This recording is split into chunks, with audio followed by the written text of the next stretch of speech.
भगवान कृष्ण का दिव्य अस्त्र सुदर्शन चक्र, ये सिर्फ एक हथियार नहीं बल्कि एक ऐसा रहस्य है जिसकी शक्ति आज भी हमें हैरान कर देती है। तो द एक्सप्लेनर में आपका स्वागत है और चलिए आज इस रहस्य की गहराइयों में उतरते हैं। तो सबसे पहला और सबसे बड़ा सवाल जो दिमाग में आता है वो यही है, आखिर सुदर्शन चक्र आज है कहाँ? क्या ये सच में कृष्ण की नगरी द्वारका के साथ समंदर की गहराइयों में कहीं खो गया है? ये एक ऐसा सवाल है जो हमें इतिहास और मिथोलॉजी की एक शानदार यात्रा पे ले जाता है। अब देखिए, इस चक्र की असली ताकत को महसूस करने के लिए चलिए एक कहानी में चलते हैं। जरा कल्पना कीजिए एक भरी सभा की, जहां हजारों राजा महाराजा मौजूद हैं और वहां शिशुपाल एक के बाद एक भगवान कृष्ण का अपमान किए जा रहे हैं, पूरे 99 अपमान। और कृष्ण वो बस शांत बैठे मुस्कुरा रहे हैं। आप सोच सकते हैं कि वहां माहौल में कितना तनाव होगा। और फिर शिशुपाल अपनी 100वीं और आखिरी गलती करता है। बस उसी पल कृष्ण का मौन टूटता है। वो सिर्फ इतना कहते हैं, अब बहुत हुआ।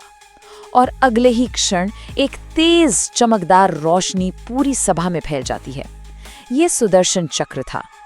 एक पल में वो शिशुपाल की ओर बढ़ता है और दूसरे ही पल में उसका सिर धड़ से अलग हो जाता है। ये था सुदर्शन चक्र का न्याय, एकदम तेज और निर्णायक। ये घटना हमें दिखाती है कि सुदर्शन चक्र सिर्फ एक हथियार नहीं था, ये कृष्ण का अमोघ अस्त्र था। मतलब एक ऐसा हथियार जो कभी चूकता नहीं। जरा इसकी शक्ति का अंदाजा लगाइए। कृष्ण अगर चाहते तो महाभारत में पूरी कौरव सेना को एक ही पल में खत्म कर सकते थे। ये विनाश और सटीकता का सबसे बड़ा प्रतीक था। इसकी बनावट भी उतनी ही कमाल की थी। इस चक्र में 108 धारदार ब्लेड थे। और आप तो जानते ही हैं कि हिंदू परंपरा में 108 का अंक कितना पवित्र माना जाता है। आपने इसे मंत्रों और मालाओं में जरूर सुना होगा। ये संख्या ही इस चक्र की दिव्यता की गवाही देती थी। और जरा इसके नाम का मतलब देखिए। सुदर्शन का मतलब होता है शुभ दर्शन या एक खूबसूरत नजारा।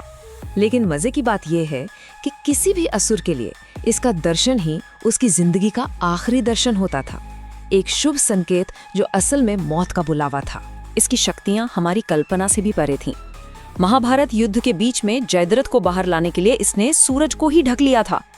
इसने शल्व नाम के राक्षस के मायावी विमान का बिजली की रफ्तार से पीछा करके उसे नष्ट कर दिया था। और इसकी सबसे बड़ी खासियत, ये हमेशा हमेशा अपना लक्ष्य भेद कर कृष्ण के पास वापस लौट आता था। कमाल है ना? पर सवाल ये है कि इतना असाधारण अस्त्र आया कहाँ से? इसकी उत्पत्ति को लेकर 2 बहुत ही मशहूर कहानियां हैं जो इसके रहस्य को और भी गहरा बना देती हैं। तो देखिए, एक कहानी विष्णु पुराण में है जिसके अनुसार इसे देवताओं के शिल्पकार विश्वकर्मा ने सूर्य देव के तेज यानी ब्लेजिंग सोलर डस्ट से बनाया था। वहीं दूसरी तरफ महाभारत में कहा गया है कि ये भगवान शिव ने भगवान विष्णु की कठोर तपस्या से खुश होकर उन्हें वरदान में दिया था। कहानी कोई भी हो, एक बात तो साफ है, ये कोई साधारण हथियार बिल्कुल नहीं था। लेकिन सुदर्शन चक्र सिर्फ एक भौतिक हथियार नहीं था। असल में ये समय और ब्रह्मांड के नियमों से भी परे था। इसीलिए तो ऋग्वेद में से व्हील ऑफ टाइम यानी समय का पहिया कहा गया है। अगली कहानी से ये बात आपको बिल्कुल साफ हो जाएगी। इसकी एक बहुत ही अद्भुत कहानी दुर्वासा ऋषि से जुड़ी है। जब उन्होंने गुस्से में आकर कृष्ण के भक्त राजा अम्बरीश को श्राप दिया तो कृष्ण ने सुदर्शन चक्र को भेजा। वो चक्र दुर्वासा ऋषि के पीछे पड़ गया। ऋषि अपनी जान बचाने के लिए पृथ्वी से भागकर ब्रह्मलोक गए, फिर शिवलोक गए, लेकिन किसी के पास भी इस चक्र को रोकने की शक्ति नहीं थी। आखिर में उन्हें वापस पृथ्वी पर आकर भक्त अम्बरीश से ही माफी मांगनी पड़ी। तब जाकर चक्र शांत हुआ। अगर हम इसे आज के विज्ञान की नज़र से देखें तो कुछ बहुत ही दिलचस्प थियरी सामने आती है। क्या ये एक जायरोस्कोपिक हथियार था जो अपने घूमने से ऊर्जा पैदा करता था, या ये मिनी वर्म होल बनाकर एक जगह से दूसरी जगह टेलीपोर्ट कर सकता था, या फिर ये क्वांटम एंटेंगलमेंट के जरिए कृष्ण की चेतना से सीधा जुड़ा था। मतलब जहां कृष्ण की सोच जाती वहीं ये चक्र पहुंच जाता। है ना कमाल की बात? लेकिन जानते हैं, इस चक्र की अपार शक्ति से भी बड़ी एक चीज थी, और वो था कृष्ण का संयम। ये हमें सिखाता है कि सबसे बड़ी शक्ति का होना उतना जरूरी नहीं है जितना ये जानना कि उसका इस्तेमाल कब नहीं करना है। आप खुद सोचिए, महाभारत के दौरान उन्हें कितनी बार उकसाया गया, अपमानित किया गया, गुस्सा दिलाने की कोशिश की गई, लेकिन कृष्ण ने कभी भी गुस्से में आकर इस्तेमाल नहीं किया। उनका आत्मनियंत्रण ही उनकी सबसे बड़ी शक्ति थी। तो सबसे जरूरी बात ये है कि ये कोई व्यक्तिगत लड़ाई का हथियार नहीं था, ये ब्रह्मांड के संतुलन का अस्त्र था। ये तभी बाहर आता था जब धर्म और संतुलन पूरी तरह से बिगड़ चुका होता, जैसा शिशुपाल के मामले में हुआ था। और अब हम वापस उसी सवाल पर आते हैं जिसने इस पूरे एक्सप्लेनर को शुरू किया था, सुदर्शन का अंतिम रहस्य। आज ये दिव्य अस्त्र आखिर है कहाँ? इस पर दो मुख्य थ्योरीज हैं। पहली, धार्मिक ग्रंथों के अनुसार जब कृष्ण ने अपना शरीर त्यागा तो चक्र भी उनके साथ वैकुंठ चला गया।